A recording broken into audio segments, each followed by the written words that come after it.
Hi everyone, good afternoon. Welcome to the online discussion, European Regions in Transition, Lessons and Perspectives. I'm happy to see that you all could make it today. My name is Önder Camuti. I coordinate the project Regional Population Diversity and Social Cohesion in the Local Context. Since April, Population Europe and Stiftung Mercator bring researchers, decision makers, civil society representatives, and professionals together to discuss population changes as depopulation and aging in Europe and how to keep local communities resilient and vivid while experiencing demographic challenges. And today we want to focus on regions experiencing demographic and economic and social transitions at the same time, and communities feeling left behind. And we will do that with three distinguished speakers today. I want to also thank them.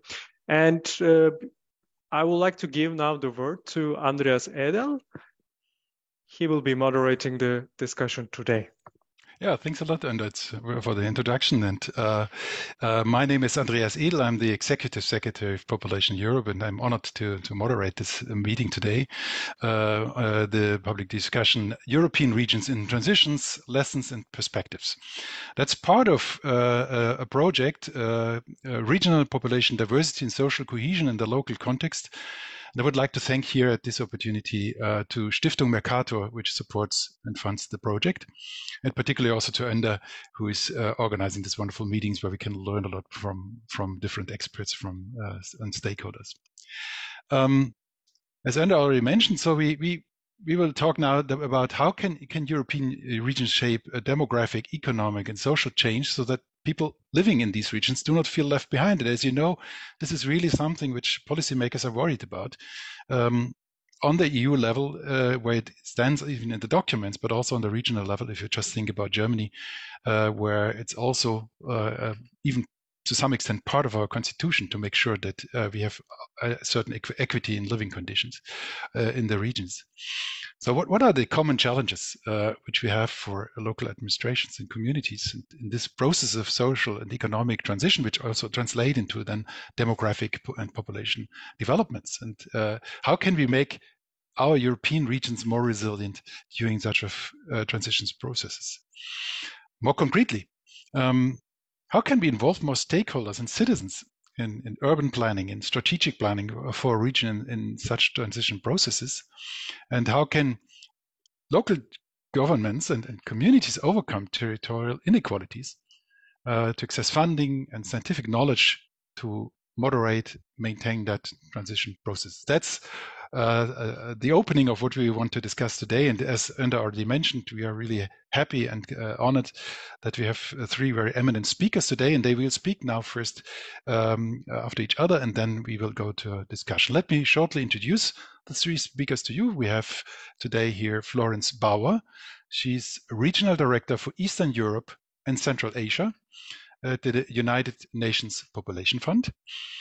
Then we have Carola Geis-Netthöfel. She's a director of the Regionalverband Ruhr, so Regional Initiative Ruhr. And last but not least, Daniela Kretz. She's a senior consultant for innovation, competitiveness, and sustainability at IDEA Consult in Brussels. As said, I would suggest that we start in the order of appearance, and then we would afterwards, after the three short presentations, we would then open the discussion and also involve you from the floor. Frau Bauer, the floor is yours. Thank you. Thank you so much. Such a pleasure to be here. Thank you for the invitation, and a pleasure to be with all of you with the panel as well as with all the participants.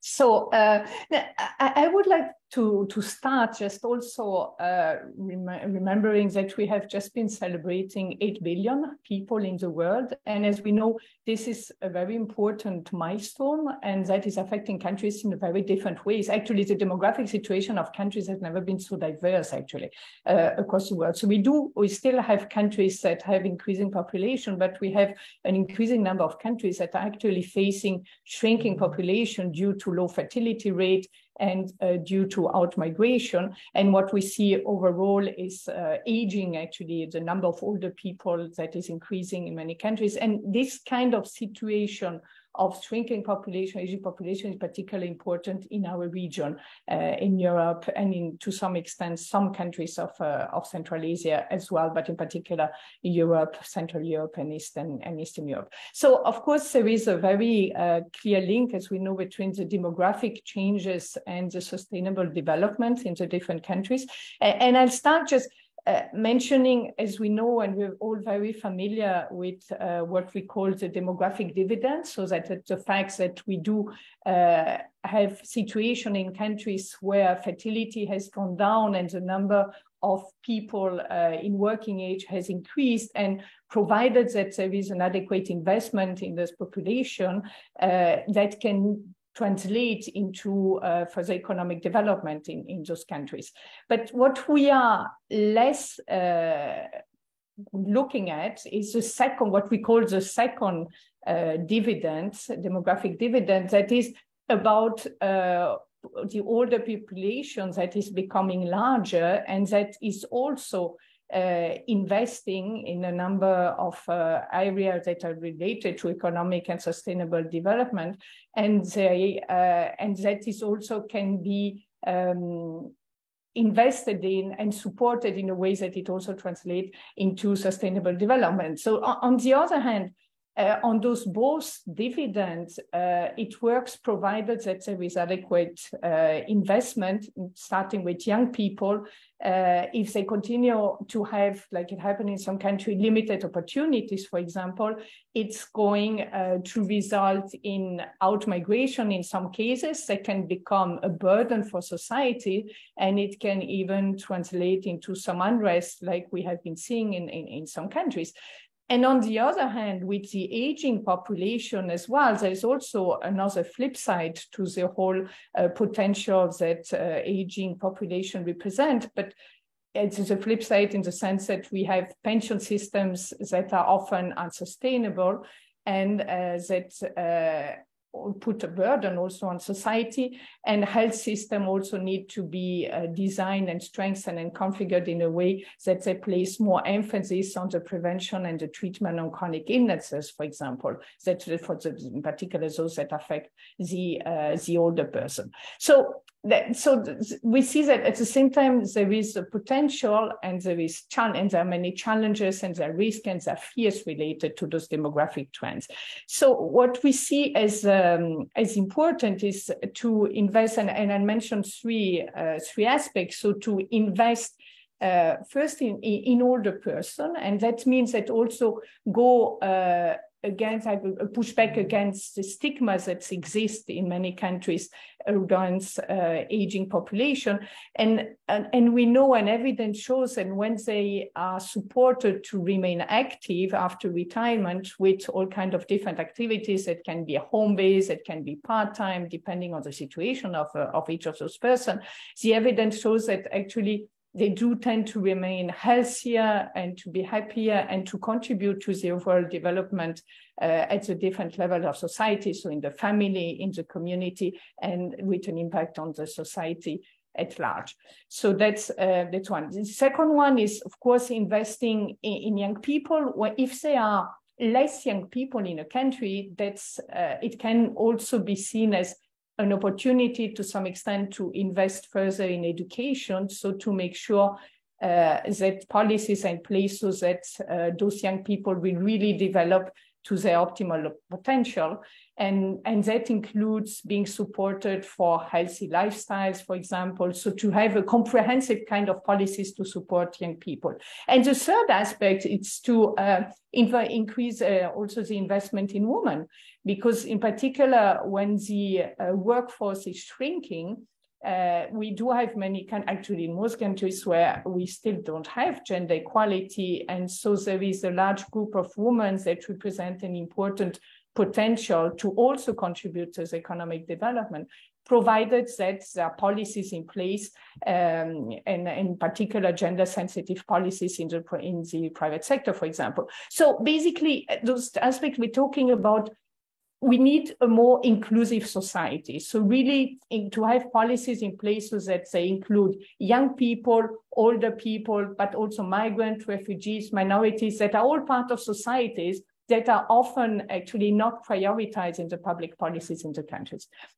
And that's why UNFPA has been launching in the Sofia conference last year. It was hosted by the government of Bulgaria together with UNFPA, and we launched a decade of demographic resilience. So the whole concept of demographic resilience is about changing a bit the narrative and really looking into those trends, looking as well at the opportunity that they represent. We know there's a lot of anxiety, in particular in our region, with lower fertility rate, higher aging population, in some cases out-migration of young people, migration in general. So to really consider those demographic trends and to look into the opportunities that they represent. So, for example, investing in older population, it has a whole silver economy, that is a concept that is very often related to investing also in young people so that they can have the families that they want to have. So as I said, gender equality, but also childcare, that has to be available with good quality and in older people retirement policies and so on. So the whole demographic resilience concept, and I could go more in depth afterwards, I don't want to go to extend too long on this, but it's about supporting countries to first monitor the demographic trends, be able to predict the demographic trends in the next decade so that the policies can be designed to respond to those specific circumstances, and to look into opportunities. So to go beyond the tendencies that we see about anxiety and fears and challenges, and transform those into opportunities and see what that particular situation can represent in terms of an opportunity, a particular situation with a particular investment that can be turned into a positive change, actually, and contributing to the sustainable development of that country. So that's the whole concept in a nutshell of the demographic resilience. And in that, as part of this framework, we are supporting country office to advance with that concept and to really transform it into an opportunity. I think I'll stop here. I must be at the end of my time, and we can go more into depth afterward. Thank you. Thanks a lot, Ms. Bauer. This was really interesting talk also about demographic resilience. I just come from a meeting which I had to moderate on resilience, where resilience played a major part. And I think resilience per se is one of the major topics of the next years after all the crises we have experienced. And I like it very much that you combine it with the word demographic resilience, because that really plays an important role to make our populations more resilient, particularly also in the regional space.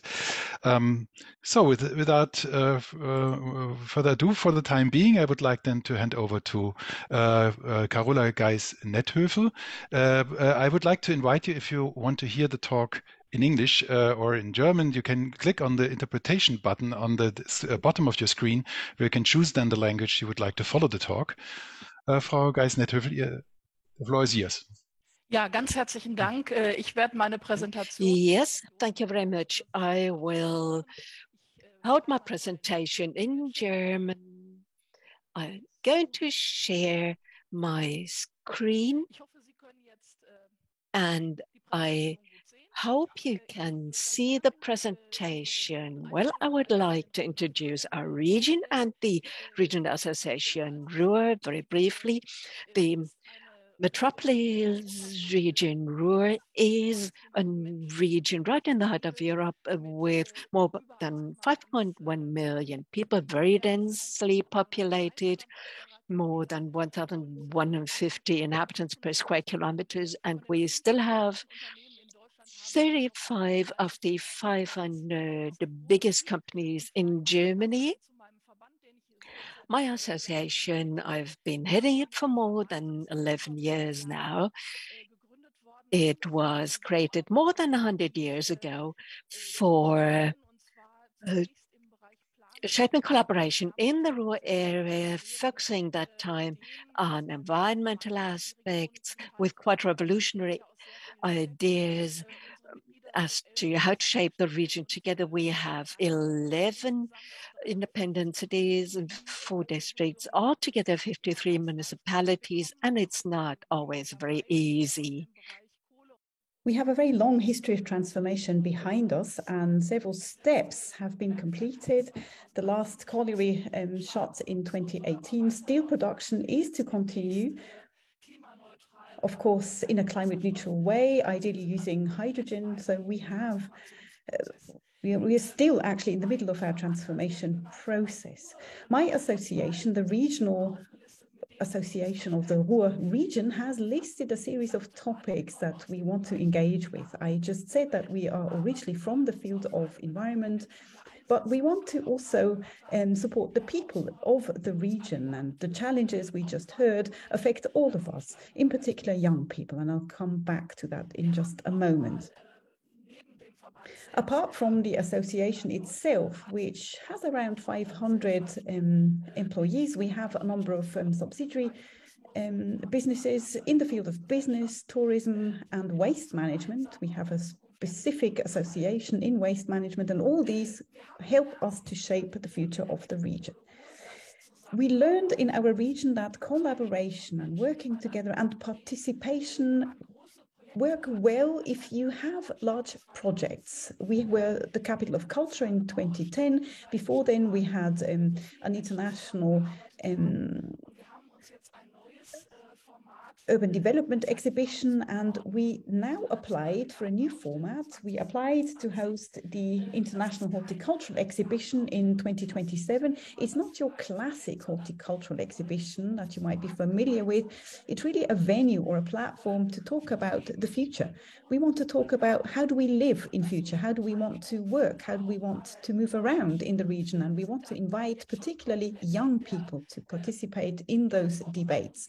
So we're right in the middle of preparing this horticultural exhibition. There's some construction going on, there's some redesign going on. So that's our next big project of the decade.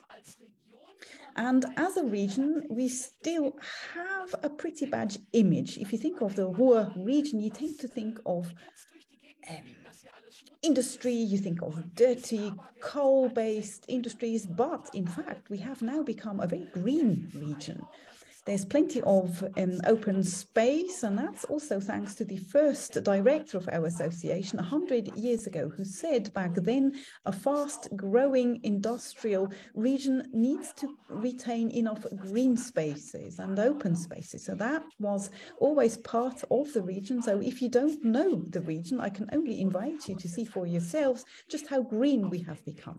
So we've given ourselves a new motto, which is on the way to the greenest industrial region of the world. So we want to remain an industrial region, so steel production, the chemical industry, all those things we want to retain, but ideally we want this to be climate neutral. And that's the motto of our campaign. And in particular, in the first presentation by Ms. Bauer, I heard a lot about how to integrate young people. Well, in our campaign, we do consciously include many young people. Just like other regions, we are also suffering from a dearth of young, well-trained people. We want to retain young people, we want to attract young people. So a number of studies are ongoing where we are surveying young people, and we are asking them, what's their vision of our metropolis? How should we change it for the future? So we are currently looking at the results, and that will be the basis for our future thoughts. I said that we are a planning association. That's really important for us because planning in North Rhine-Westphalia is actually happening on 3 levels. We have a state level planning, we have regional level planning that used to be administrative districts. North Rhine-Westphalia has 5 administrative districts. And then, of course, there's also municipal urban planning. In 2009, the Ruhr region has been designed a single planning region, and it's our association which is responsible for regional planning of the entire Ruhr region. It used to be lots of individual, lower scale plans. Now it's just a single plan, and that takes into account a number of topics, including demographic change. The framework conditions are set there for economic development, but also infrastructure projects, linear infrastructure, hydrogen pipelines, for example. Those are important aspects for us, and we hope to have a unified regional plan for the entire region by next year. So what have we learned? We learned that it's important for planning ahead to do this based on scientific knowledge and studies. We used to be slightly irritated that cities used to be compared in a city ranking exercises because we think we are one region. So we said, let's do a study to compare different metropolitan regions within Germany. What can we improve? And the result was that we are perhaps a region that isn't yet quite finished its development. It's an interesting region that attracts young people.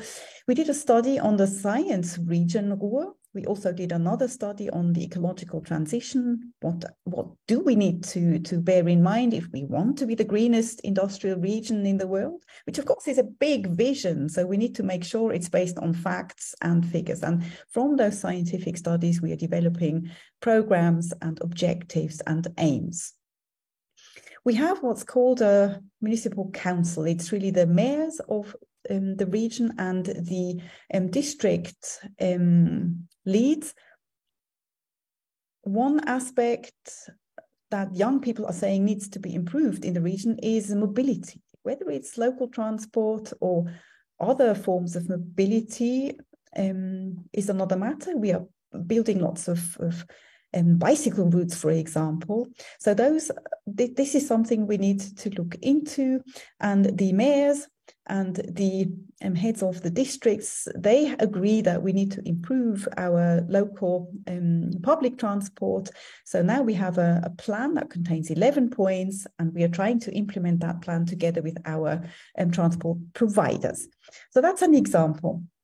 We also know that if we want to develop our regions, geo-information is crucial, and we have the fortunate situation that we have had a network for a long time where all the municipalities come together. So our database is really excellent. We know where every tiny road is in our region. We have the climate data that we need. All of that has been brought together as a network. Another thing that's crucial for us is Europe.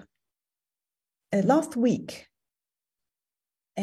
we have taken our mayors and regional district leads to Brussels, where we also presented our motto, towards the greenest industrial region in the world.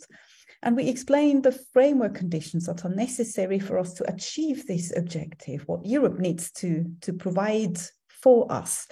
That isn't just funding, but for many things, we also need a new legal framework. For example, hydrogen. If we want to become a model region for hydrogen, then some legal regulations need to be drafted at a European level. So that was something that we communicated last week in Brussels. Otherwise, we do have an excellent network in the region, and we do prepare jointly for the new funding rounds, European funding rounds. So the Ruhrgebiet, the Ruhr region, as far as science is concerned, is a young region. During the times of coal and steel, there weren't any plans to have a university in the region.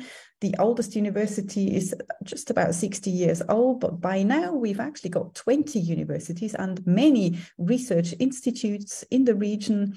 And in 2022, we had a Metropolitan Innovation Summit in our region, which focused on different innovations in different metropolitan regions. We compared ourselves, for example, to regions like Greater Manchester or Pittsburgh or Sukuma in Japan.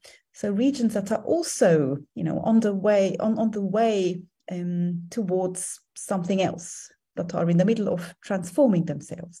We ourselves have a partnership with Greater Manchester and Katowice in Silesia. And we do work together very closely as regions and look to support one another. Okay, that was a quick run through. I just wanted to briefly outline some of the topics that concern us right now. I think as far as participation and inclusion is concerned, we'll come back to specific aspects in the discussion.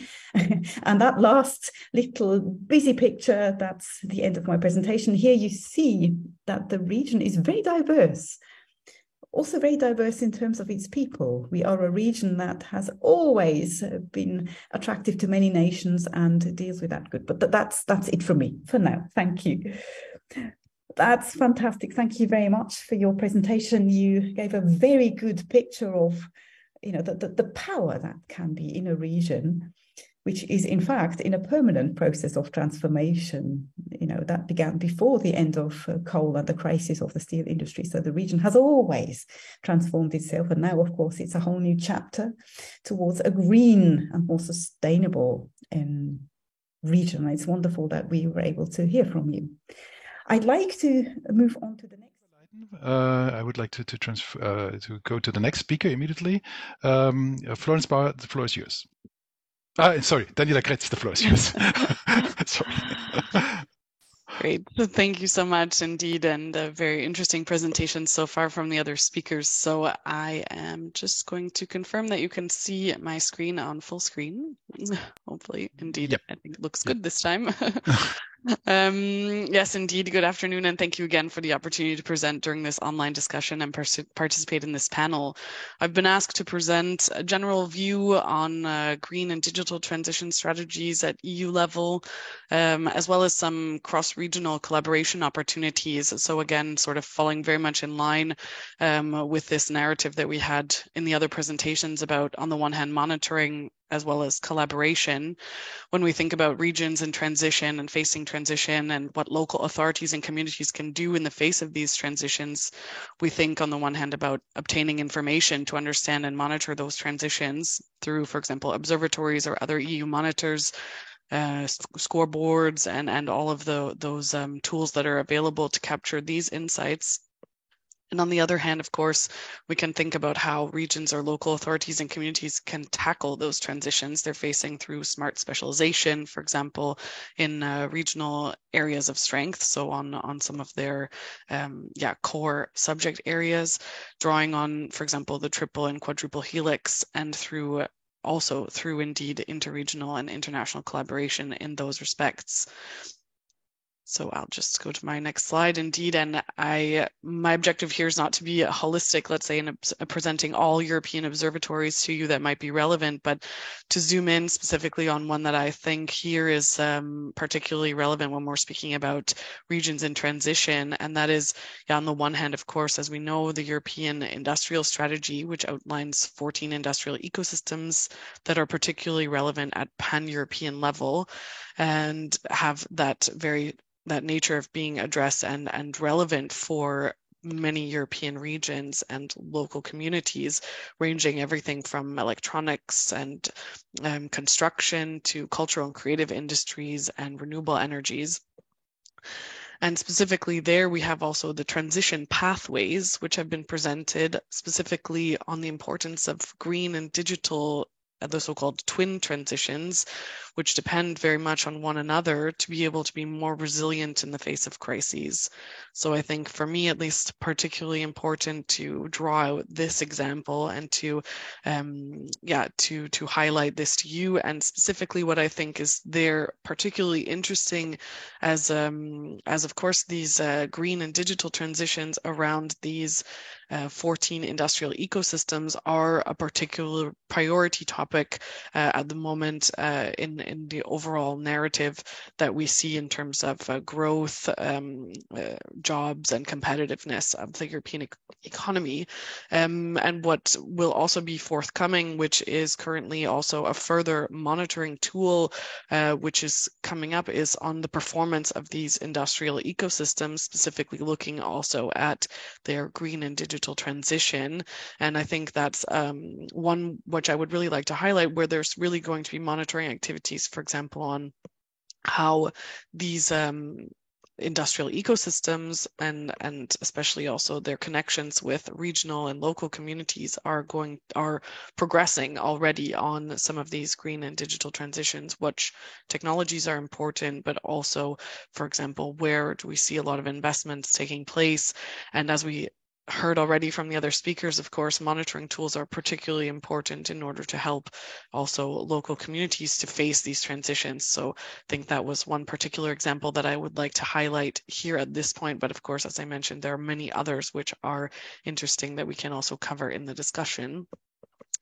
And then indeed, I would like to speak about interregional collaboration, as I mentioned, based on smart specialization as an opportunity for regions, for local communities, for stakeholders in the triple and quadruple helix to interact, to come together with each other.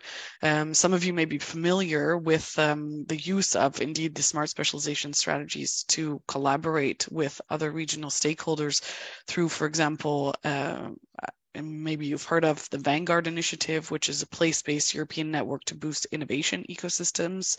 There's also been the European Entrepreneurial Regions Award, which has also featured a collaborative project amongst those regions, which have been labeled by the Committee of the Regions for their particular activities. And when I say regions here, of course, it's not only regions. We have also some indeed metropolitan areas, some urban areas who have also received this particular award and use that indeed as a platform to connect also with other like-minded regions in the entrepreneurial domain.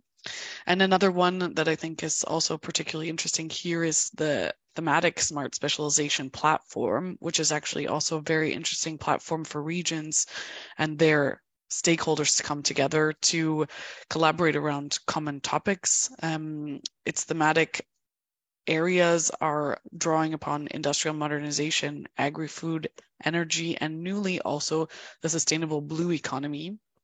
It's a platform that has been launched already several years ago, with now a forthcoming smart specialization, so S3 community of practice, which should also foster further these this existing platform and these thematic partnerships to come together to create possibly new partnerships, but also to foster those existing partnerships with the support they need to be able to further develop their collaborations and their learning opportunities together, whether that be indeed to work together to just share experiences and best practices and carry out, for example, classical Interreg projects or Horizon Europe projects, or whether that be to take it further and really look at interregional innovation investments, for which there's also a new instrument at European level, the so-called I3 interregional innovation investments, which I've also linked here, which may be indeed interesting for you to also explore further as indeed also a concrete funding opportunity for when regions are coming together and want to innovate together. And I just wanted to bring indeed, lastly, just a short example of what some of these partnerships look like, because of course industrial modernization is very broad, but their topics are actually covering a lot of issues that are relevant for regions, for local authorities and communities in transition. So we have there also topics related to the social economy, as well as in the same moment, the mining industry, cultural and creative, but also everything related to water smart technologies, advanced manufacturing for energy related applications. So just to say that while industrial modernization may sound very focused on a specific set of industries, it is actually all encompassing, and there is really an opportunity for regional stakeholders to come together under these platforms and already perhaps under some of these existing topical areas.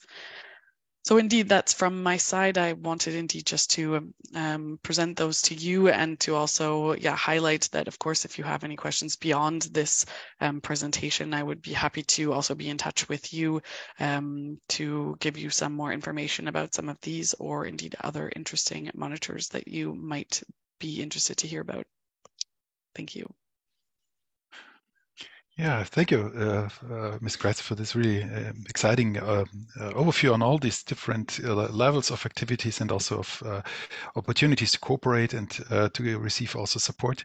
This is really shows how much opportunities we have. Also, the other two talks, starting with the demographic dividend and the beneficials out of that, but also the necessity then to support certain population groups, going over then to the dynamics you can develop and maintain in a region like Ruhrgebiet, and finally also on the European international level, all these kind of cooperation schemes and funding opportunities and cooperation opportunities which can help regions to develop.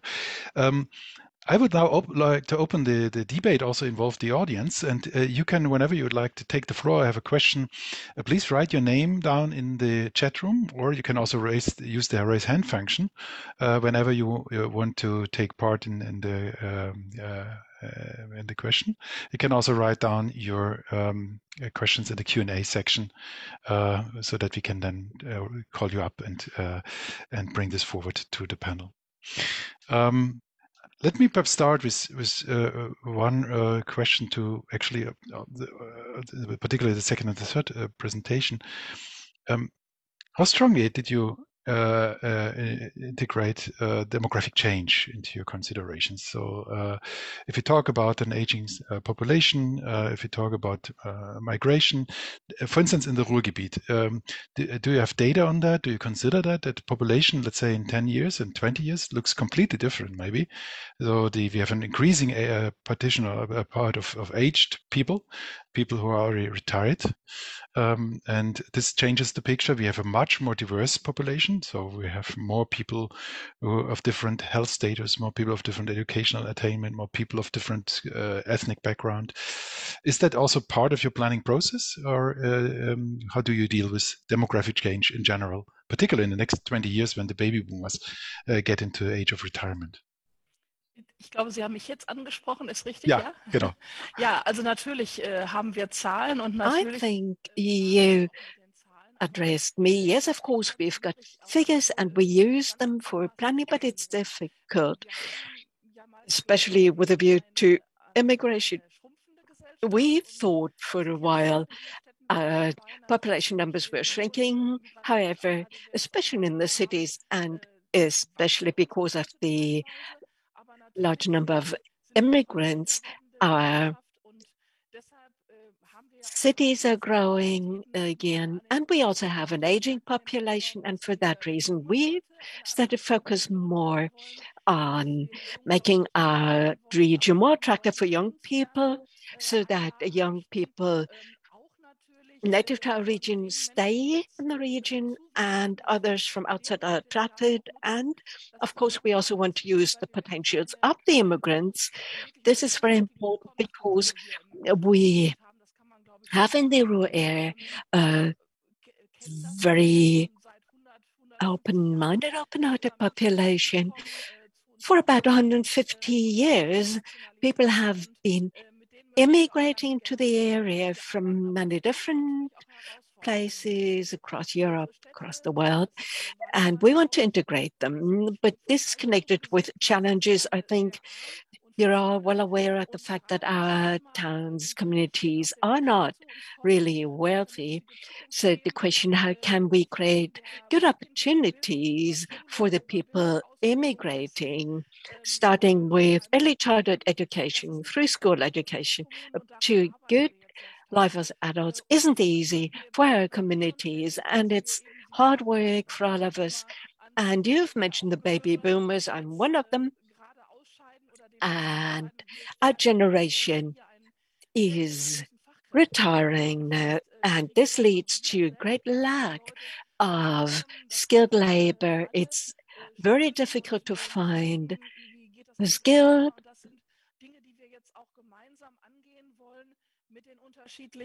people for employment, and these are issues we have to tackle, we ourselves and all these stakeholders in the area.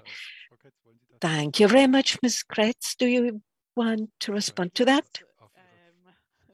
Totally language confused. confused at the moment because I'm also a German speaker, but I'll answer in English. So just for the sake of remaining in the same language. But yes, indeed, it's definitely very challenging. I mean, from our perspective, of course, we rely heavily on the regions to reflect on their particular regional challenges and situations. But there is, of course, let's say, I would say the reason why it becomes so essential to involve stakeholders from the quadruple helix, and by that I mean the regions, the research, the industry, and the civil society in the design of the smart specialization strategy, so in the strategies and the policies of the region, to make sure that they are indeed robust and at the right level, targeting the right, let's say, strengths of the region, also with an orientation towards what will be the priorities of the future generations. I think that I can only underpin that, so to say. And in terms of European monitoring data, there are specific monitors that take into consideration, of course, the current situation.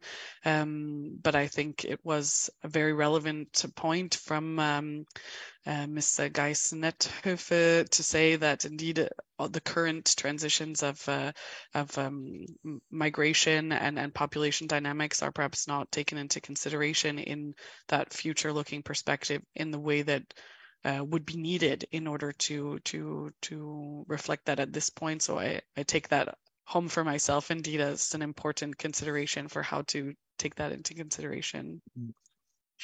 Yeah, thank you. Florence, demographic resilience can mean something very different depending on whether you're in a region with an aging population, whether you're a young region, like Carola just pointed also out for the Ruhrgebiet, where you have a lot of immigration also from students and other populations.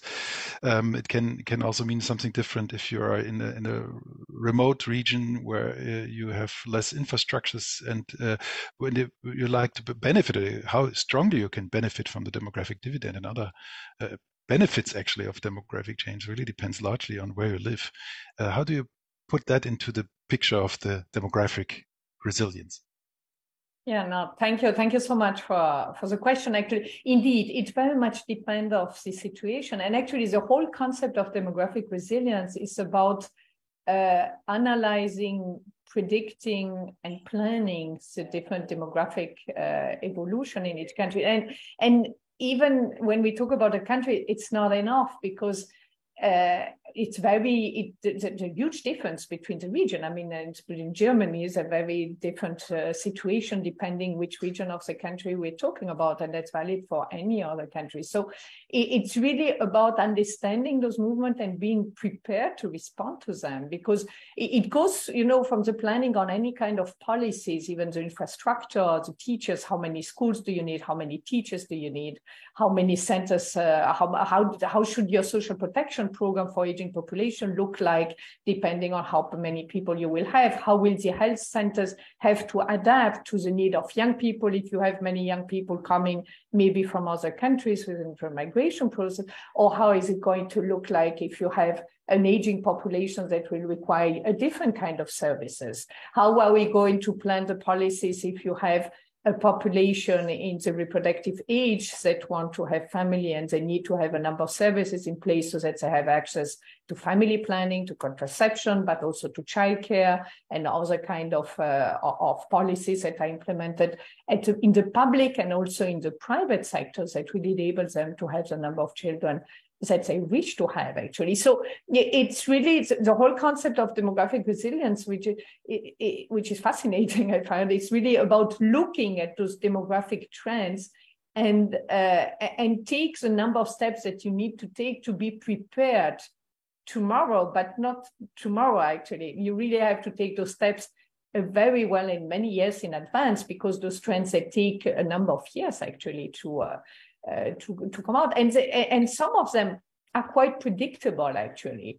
About the age of baby boom, which was mentioned here, we know about that situation, and we know that, which is the good news, is that people live longer lives when they have access to health service and so on, which is something very positive.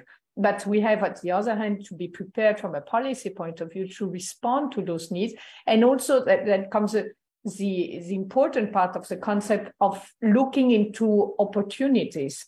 You have a healthier population who is going to live a longer age, and evidence shows that when they're active, they're going to be healthier and happier, actually, with the concept. So, but the kind of job will probably be very different from the kind of jobs that they would do with 30 years, when they're 30 years old, for example.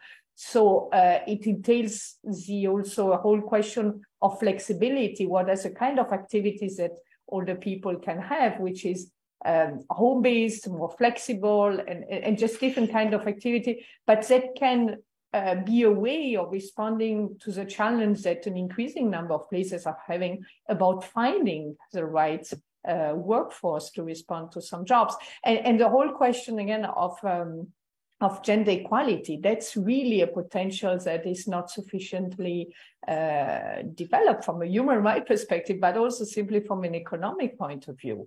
When you have shrinking workforces in many of these regions, there is a huge potential of women who often would like to be able to work, provided that they have access to the right policies and services that enables them to have the family life that they want to have, but also the career that they want to have. And we know that this is a challenge because many women are faced with that dilemma. Do I have to have a career or do I have to have a family? And many would actually like to have both, but in order to have both, you have to have a number of policies that are in place for you to do that.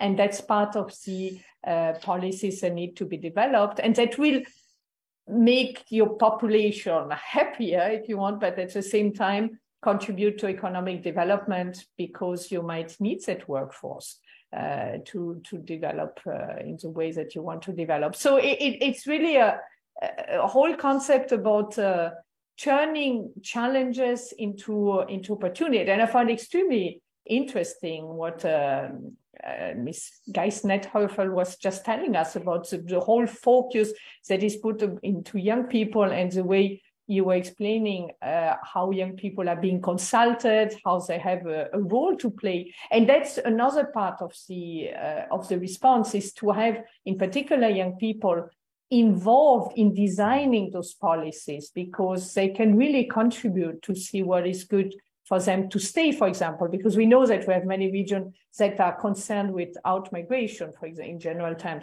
And so what is needed for them to stay in the region, for example. So that was also very interesting. Yeah, thanks a lot, Esmet. You picked a very important point. Darf ich eine ganz kurze Ergänzung dazu? Ja, selbstverständlich. Can I add something to this? I thought that was really, really interesting. We just noticed that young people are really concerned with their work-life balance. That's top of their agenda. And the topic of how much do I earn in different jobs, that is no longer as important. What concerns them is indeed, how can I live in a region? Can I live a good life? Do I have green spaces? Do I have good places to be? That's what our latest survey showed, but I think that's comparable to other regions. Yeah, I think you're completely right. You can also start with regional marketing. That needs are changing, are shifting. Last year, before the pandemic, I think we had an event with many young people, and those aspects came out quite strongly. It is no longer about earning a lot of money. It's really about, do I have good broadband? Can I, enjoy green spaces? Well, work-life balance, I think, plays a much greater role today than it did maybe in the baby boomer generations. So those are new dimensions, and that, of course, makes regional planning and politics more complicated, because when we're talking about an aging population, you are addressing very different older people. We have silver agers, we have older people who are really quite poor, who don't know how to make ends meet. We have people who are healthy, other people who are not healthy. So the more you go into the detail, the more complex the picture becomes. And then the challenge is, how do I bring together, or how can I understand, first of all these different groups? And that leads us to gender balance, you know, the situation of single parents or families with no children.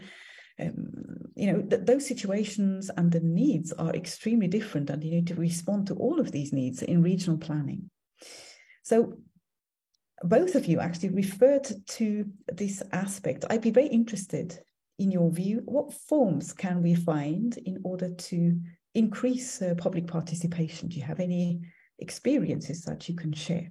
Also, of course, all the other participants, anyone else who wishes to say something on that, you're very welcome. So how do we actually make sure that people aren't left behind, but are making an active contribution? How can we activate people? This guy's Netöffel. Yes, of course, if I may. I think we need to distinguish that we have formal opportunities for participation in regional planning. So we have to actually enable consultation whenever we plan. We need to explain to people what the draft plans are, and then there's an opportunity for them to give comments. But that's a very formal process, and we're experiencing in our regional planning processes, we have a small problem which is about gravel extraction, but local people no longer want this extraction to take place because it's changing the landscape and is quite destructive. On the other hand, we need gravel. So those are things that are very formal, and they're not always easy formal planning processes. What I do like is informal planning processes, and we do use them quite a lot in order to be more inclusive, I would say, of people. I was talking about surveys we are doing, or interviewing young people in particular, in order to get their expectations of the region and ourselves. And there's many different formats for having such informal consultation. But by now we actually have networks that we organize together with our stakeholders, and where we sit together to ask ourselves, well, how can we draw people in a bit more? How can we ask them what their ideas are? We did a participation on regional development, what people might like, and people say all sorts of things, from bus stops to more kindergartens to, you know, all sorts of things then come up. At the moment, we try to be more thematic, to be a little bit more specific. As I said, we're focusing on young people's expectations of the region at the moment, and what we should change if we want to become a green and a digital region. But I'd be very happy to hear experiences from other regions or from other sectors that have also gone for informal participation formats, what we can do better maybe also. Yeah, that's a really interesting topic that you are addressing. We have had a seminar on this in the past, and there's lots of research done by people who are going into the regions and are looking for the social spaces where dialogue can happen, where you can try and look for information. And there's actually a whole field of research that is looking at how can we create more effective participation formats. There's a colleague, for example, I can think of her, Patricia Nans. She's pretty well known. Her job is to work with municipalities to try and find somewhere in Germany to take on nuclear waste in Germany as a kind of final store. That's a really interesting field of research. But yeah, if anyone who is online has ideas, then I'd be very happy to hear Zunächst from you. aber I would like to give Daniela Kretz the word. Maybe you can also contribute, give us some ideas about that. Yes, indeed. No, it's very interesting especially this question about the green and digital transition, of course, to think about how to engage the civil society there. I think, just from my let's say, personal experience. I think there it's just, I can only underpin, excuse me, sorry, the importance of exchange amongst other like-minded regions to find also opportunities to speak there.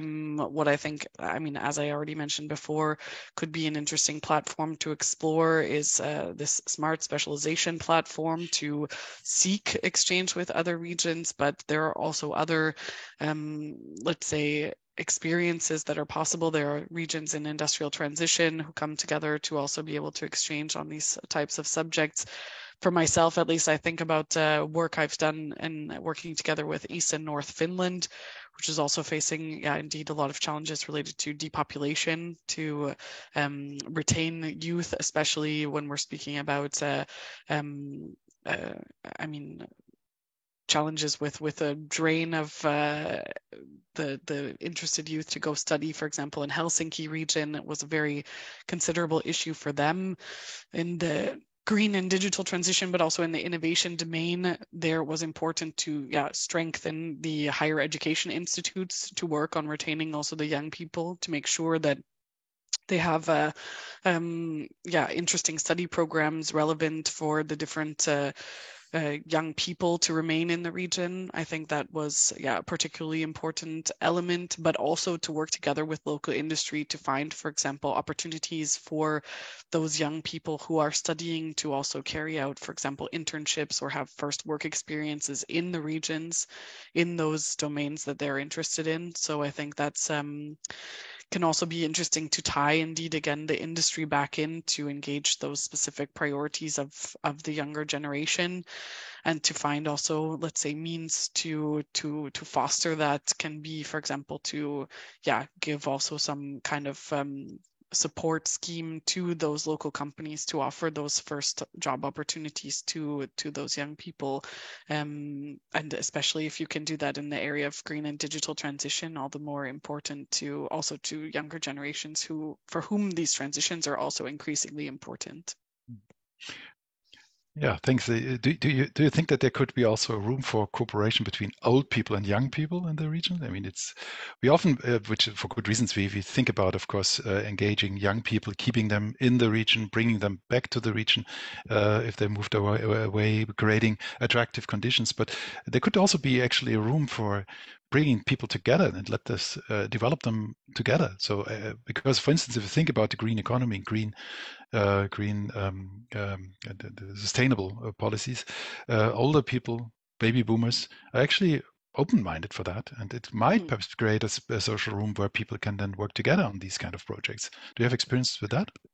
I only have, let's say, anecdotal experience from Brussels, in the Brussels capital region, where there are indeed some projects specifically to create common housing projects where you have young people living together in homes with people of older generations, to create, indeed, let's say, sort of more animated living spaces where you have, indeed, the younger people there to also engage socially with the older population, to also support them more, also, indeed, from a social perspective. So not, let's say, with actual care activities, but and that fosters, indeed, as you mentioned, this exchange where you hear also that some of the older generation have actually more experiences with resource efficiency, with trying to also live sustainably from, let's say, the post-war experiences that they had, which creates really interesting dialogues and very interesting experiences amongst them. So indeed, those types of models can be very interesting to look at, and to look also at other regions who are already experimenting with those types of common living spaces, bringing the different generations together. Yeah, Thanks a lot. I mean, I think really that this is one of the biggest challenges, also to seeing the age structure of Europe and also of regions to create more of this kind of intergenerational transfer and interracial discussion fora. I look a little bit on the watch, and I see that we could talk about this topic, I guess, for many hours, even weeks. Unfortunately, we have now reached our time. But let me invite you to the other events which we are preparing in that project, which deal all with the same issue. So how can we create sustainable, attractive regions, given and social cohesion in the regions under the circumstances of demographic change and population aging and population shrinking. And under my colleague under Muti will send you always the invitations to these events, and let me invite you cordially to join us also in the future, because that's a topic which is of high importance for our future. Most of the people who live in the regions have enormous potential, and we should find better ways to develop that, and also in the cooperation between science, policy, and NGO activities, we can gain the best out of it. Let me thank you here, particularly the three speakers, for their contributions and also for the discussion. It was really a very interesting and rich debate. And again, invite you also to join us in the future to the other events, and also to stay connected, because this topic will, as I said, also be important for researchers. And we do always events which also deal with regional aspects of demography, which deal with demographic diversity, population diversity, how it evolves, and also with potential policy solutions which might evolve. So stay connected, be cordially invited to the next events.